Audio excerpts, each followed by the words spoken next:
si vendoset ta shihni stomatologjinë të ndërtuar me estetikën? Përveç trajtimit ortodontik, pacienti në fund dilte me një pamje krejt tjetër. Si lindi kjo ide dhe si u prit? Çdo që ka vështirësitë e veta, sidomos kur je e re.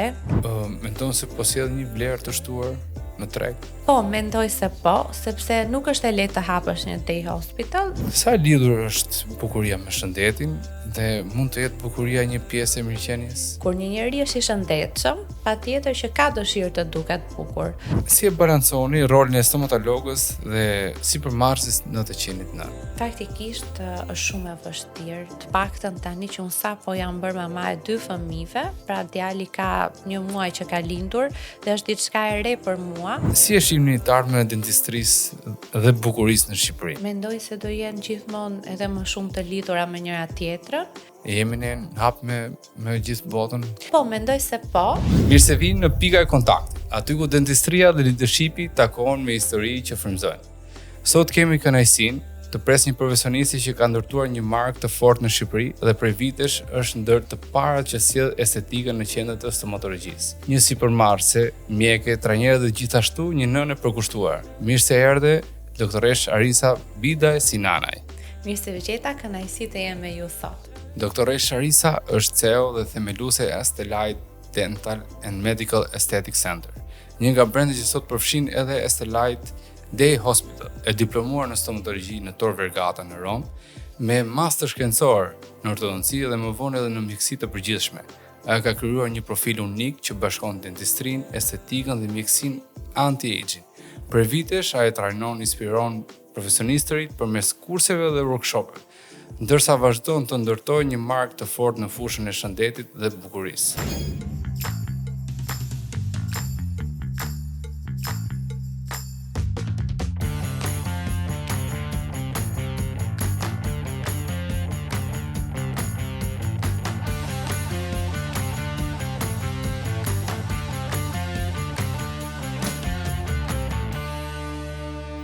Ne do kërkojmë të kuptojmë çik më shumë në rrugtimin tënd. Doja të dija si vendoset ta shihni stomatologjinë të ndërtuar me estetikën. Shumë faleminderit si fillim për ftesën. Rrugtimi im në fushën e stomatologjisë dhe mjekësisë anti-age nuk ishte i menduar që në fillim, pra ka ardhur natyrshëm. Isha e ftuar në një nga kongreset botërore të ortodontisë në Firenze, duke parë rastet ortodontike që një nga ortodontët më të mirë, Arturo Fortini, po i prezantonte. U vure që ai ndërthurte pjesën ortodontike me pjesën e lip fillerave në fund ose fillerave të mollzave dhe përveç trajtimit ortodontik, pacienti në fund dilte me një pamje krejt tjetër dhe mua më pëlqeu shumë. Thash, pse jo dhe unë, duke qenë se kam bërë master në ortodonci, pse mos ta ndërthur pjesën e mjekësisë estetike me pjesën ortodontike dhe kështu nisi frymëzimi. Ju ishit ndër të parat që sollën estetikën mjekësore brenda një klinike dentare. Si lindi kjo ide dhe si u prit? Është e vërtet që unë kam qenë ndër stomatologët e para që kanë ndërthurur mjekësinë estetike me stomatologjinë. Pas kongresit në Firenze, unë u ktheva në Shqipëri sepse po bëja edhe një master në Itali në Rom, se fillova punë tek një kompani Dental Leader Corsi, tani e ka Aesthetic Dental Leader dhe shefi i kësaj kompanie, përveç pjesës dentare që më angazhonte në klinik, më filloi të më angazhonte dhe me pjesën e mjekësisë estetike. Fillova duke ndjekur një nga mjekët italian që punonin te kjo kompani dhe të merresha me organizimin e trajnimeve të mjekësisë estetike në zonat që i lejoj stomatologëve të aplikonin. Pra në zonën periorale, mandibul, nofullën.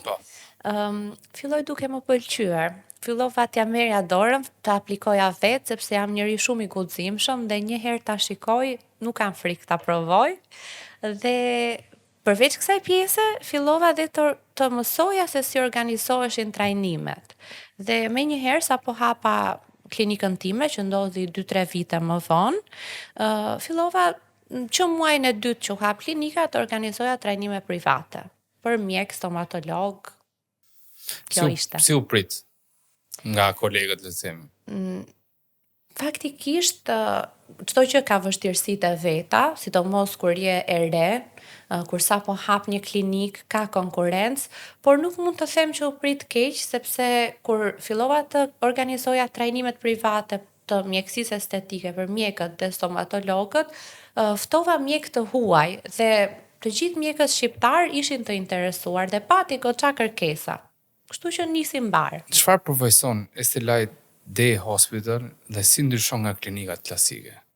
Estelite Day Hospital është i dedikuar në kirurgjinë estetike dhe në trajtimet estetike, që do të thotë që kemi sektorin spitalor, pra pacienti kryen ndërhyrje kirurgjikale estetike jo të ndërlikuara, që mund të dali brenda 24 orëve nga spitali, dhe gjithashtu kemi dhe sektorin për trajtime të ndryshme estetike me pajisje bashkëkohore si lazer, radiofrekuencë e tjerë që janë të njohura në këtë fushë. Mendon se po sjell një vlerë të shtuar në treg? Po, mendoj se po, sepse nuk është e lehtë të hapësh një day hospital dhe për më tepër që ta mirëmbash atë me kalimin e kohës dhe të kesh sukses dhe mendoj se jam ndër femrat e para në Shqipëri që po merr këtë ndërmarrje. Janë të pakët në Shqipëri personat që kanë day hospital lidhur me kirurgjinë estetike dhe shumica janë meshkuj. Po, edhe shumica shkojnë edhe jashtë. Po. Për to. Okej. Sa lidhur është bukuria me shëndetin dhe mund të jetë bukuria një pjesë e mirëqenies? Kur një njeri është i shëndetshëm, patjetër që ka dëshirë të duket bukur, por edhe kur nuk je mirë moralisht ose ndoshta as fizikisht, ka shumë persona që u ndikon në pjesën psikologjike E të lidhur me qenit. vetbesim. Po, rritet vetbesimi, ndihesh më mirë, sepse e shoh nga shumë pacient që ndoshta nuk janë mirë në atë moment dhe thon kam ardhur të bëj një trajtim të dukem më mirë, sepse ndihem më mirë, kështu që mendoj se janë të lidhura me njëra tjetrën. Ndërsa një person që ka mirëqenie, sigurisht që ka dhe mundësi që të mirëmbahet dhe të duket mirë. Sa ndikon, le të themi, kjo mirëmbajtja në vetbesimin e çdo pacienti? Mendoj se ndikon shumë, edhe tek ata persona që thonë që nuk jap një shumë rëndësi pjesës fizike, mendoj se nuk po thonë të vërtetën. Ka shumë ndikim. Atëherë ju jeni edhe psikolog, i rrisni vetbesimin pacientit shumë që... Po, mua më pëlqen kjo pjesë, sepse besoj edhe ti e ke vënë re me njerëzit që bashkëpunon që ne duhet jemi edhe pak psikolog. Po. Të mënyrë mund të gjeni edhe bashkëshort ose bashkëshorte. Okej. Si e balanconi rolin e stomatologës dhe sipërmarrëses në të qenit nën? Faktikisht është shumë e vështirë, të paktën tani që unë sapo jam bërë mama e 2 fëmijëve, pra djali ka 1 muaj që ka lindur dhe është diçka e re për mua, por mendoj duke menaxhuar pak më mirë kohën, gradualisht do filloj të lehtësohet. Në fillim, para se të bëhesha nën, fokusi im ka qenë karriera, sepse jam njëri shumë ambicioz, por jam ambicioz dhe e mirë. Pra, jam në garë me veten, jo me të tjerët, dhe në momentin që unë u bëra nën, para 4 vitesh e gjysëm, fokusi im është familja. Pra, kohën time të lirë, unë e kaloj vetëm me familjen. I kam eliminuar gjërat e tjera që më përpara mund të dilja me shoqërinë, tani jam punë dhe familje. Nuk është e lehtë, sepse kur je karrieriste, shumica e femrave karrieriste vendosin vonë të krijojnë familje ose nuk krijojnë fare, por mendoj që është një nga gjërat më të bukura që e plotëson një femër, kështu që është shumë e rëndësishme. Të mënyrë, unë besoj që edhe fokusi është më i madh, edhe në punë, edhe në familje. Po, patjetër. Sepse kur nuk e ke, duket se kur ke gjen çdo gjë të mundshme që të shfokusohesh. Po, është e vërtet. Sa vendimtar është përdorimi i teknologjive dhe materialeve të avancuara në suksesin e trajtimit estetik apo dentar? Siç e di dhe ti, në Shqipëri ka investime të mëdha. Pra ka shumë klinika që përdorin teknologjinë më të avancuar, ndoshta duke investuar nëpërmjet leasing, nuk ka rëndësi kjo pjesë, por që ka shumë klinika që kanë bërë shumë investime. Kështu që patjetër që kjo është një pjesë e rëndësishme, por pjesa tjetër është që personi që i aplikon këto teknologji duhet jetë shumë profesionist. Dhe fatmirësisht nuk ka shumë klinika që kanë profesionistë të vërtet, pra ndoshta kanë investime të mira, por profesionistët e vërtet janë të pakët. Mos është kjo një gjë negative e tregut ton? Po, kjo është shumë e vërtet, prandaj e theksova sepse për ne që jemi shumë të dedikuar në punë dhe edhe kundrejt stafit që i trajnojmë dhe i mbajmë afër, i kontrollojmë, është një gjë pozitive sepse na redukton konkurrencën.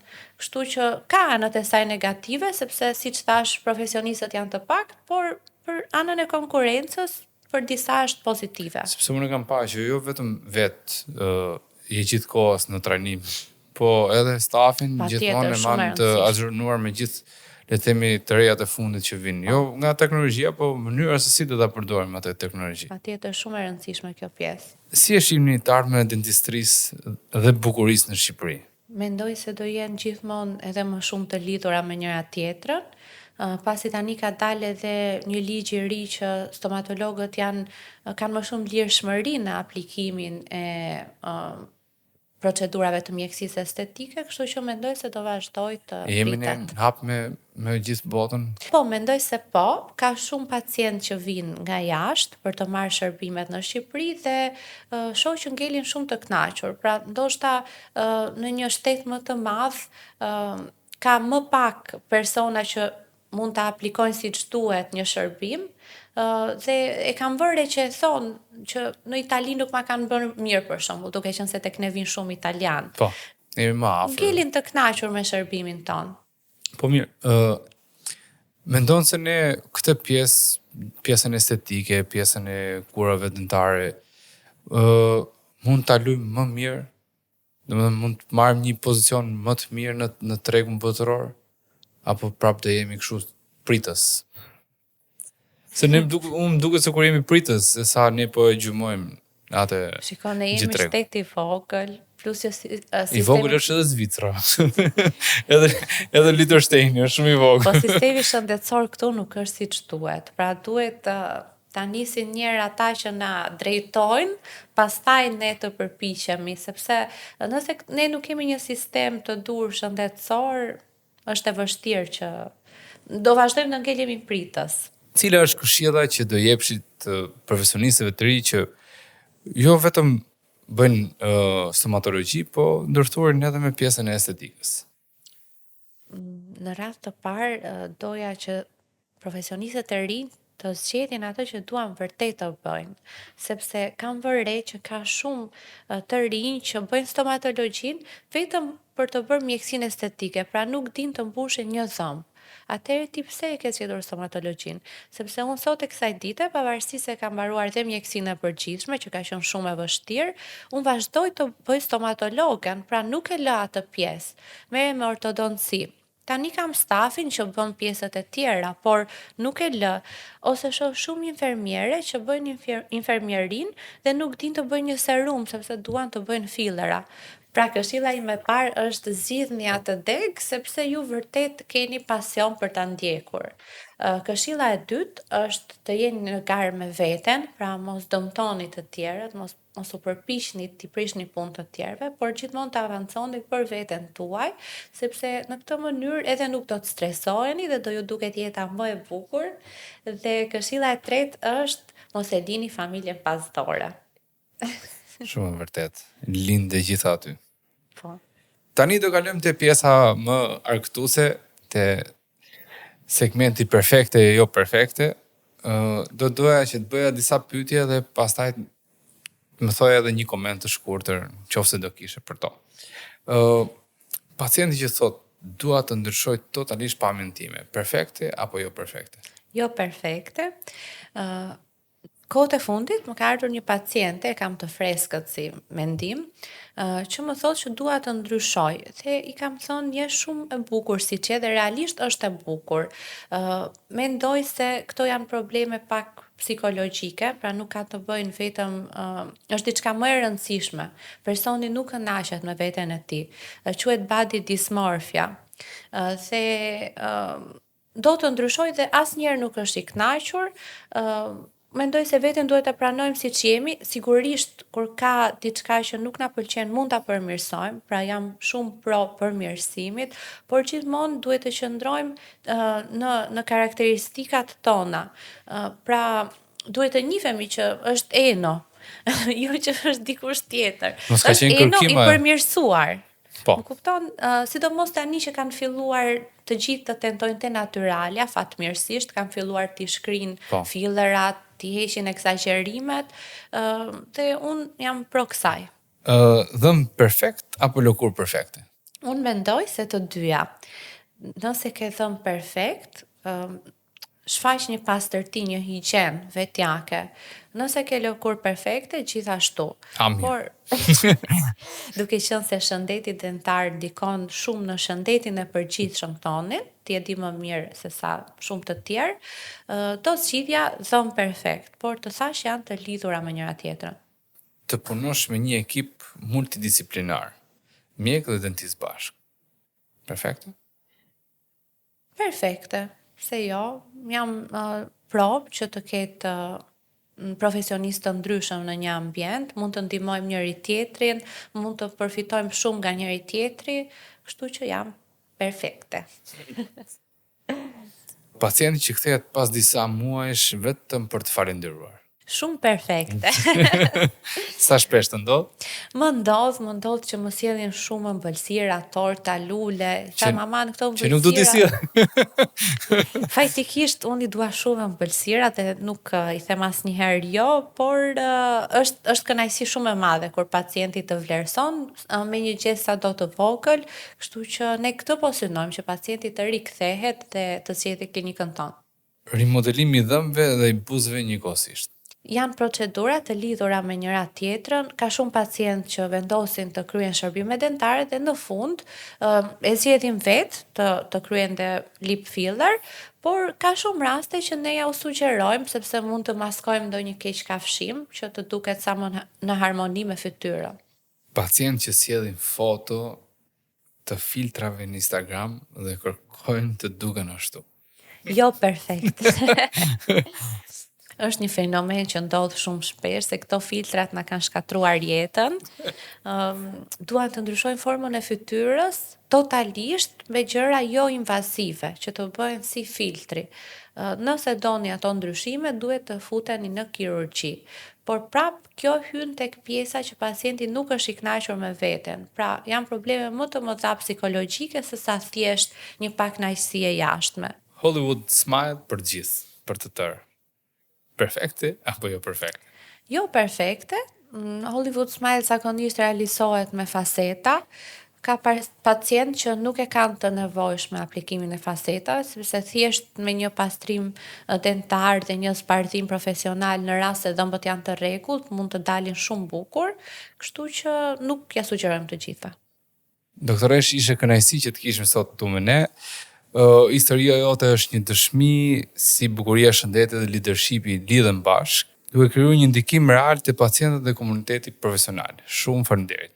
Dhe për mua ishte shumë kënaqësi që më në fund erdha sepse kisha shumë kohë që po përgatitesha të vija këtu. E kemi nis para Shtatzania dhe mbyllim pas Shtatzania. Po, por ja vleti pritja dhe ishte një bisedë shumë e këndshme, shpresoj se do shihemi përsëri. Sigurisht.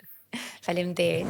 Të dashur dëgjues, kjo ishte pika e kontaktit. Sot folëm për ndërthurjen mes dentistrisë, bukurisë dhe një figure që ka sjellë inovacion dhe vizion në këtë fushë. Na ndiqni në Spotify, YouTube dhe rrjetet sociale. Për episodet e ardhshme ku gjithmonë do sjellim histori që frymëzojnë.